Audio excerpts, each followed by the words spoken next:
मसीह में आप सबको सलाम। खुदावंद आपको और आपके ख़ानदान को बरकत, सेहत और तंदुरुस्ती अता करे।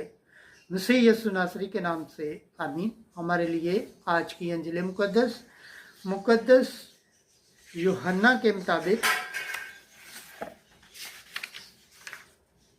16 बाब 5वीं आयत से 11वीं आयत तक।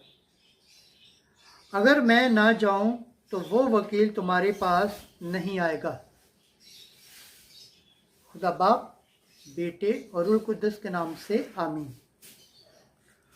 उस वक्त यीशु ने अपने शागिर्दों से कहा, अब मैं उसके पास जाता हूं जिसने मुझे भेजा है, और तुम में से कोई मुझसे नहीं पूछता कि तू कहाँ जाता है, बल्कि इसलिए कि मैंने ये बातें तुमसे कही। तुम्हारा दिल गम से भर गया है, लेकिन मैं तुम्हें सच कहता हूँ कि तुम्हारे लिए मेरा जाना ही फायदेमंद है, क्योंकि अगर मैं ना जाऊं तो वो वकील तुम्हारे पास ना आएगा।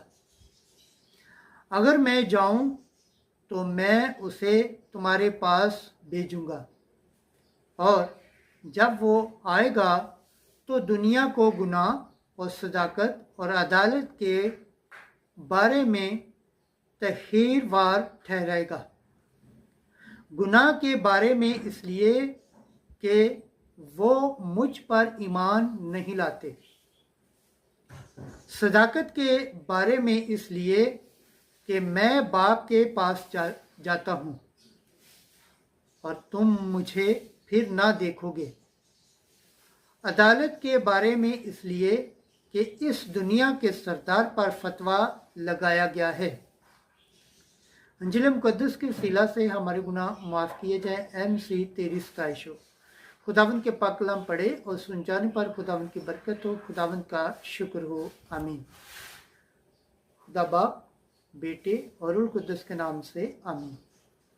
अजीज़ दोस्तों, आप सबसे गुजारिश है, इस चैनल को ज़्यादा से ज़्यादा शेयर करें, लाइक करें, सब्सक्राइब करें और कमेंट्स करें, और बेल आइकन को प्रेस करना ना भूलें, ताकि हर आने वाली वीडियो का नोटिफिकेशन सबसे पहले आप तक पहुंचे। और जिस तरह आप खुदावंद के पाक और ज़िंदा कलाम से बरकत पाते हैं, सेहत पाते हैं, तंदुरुस्ती पाते हैं और खुदावंद की निजात हासिल करने के लायक ठहरते हैं, इसी तरह गैर अक़वाम तक भी इस चैनल को शेयर करें, ताकि वो भी खुदावंद के पाक और ज़िंदा कलाम से बरकत पाएँ, सेहत पाएँ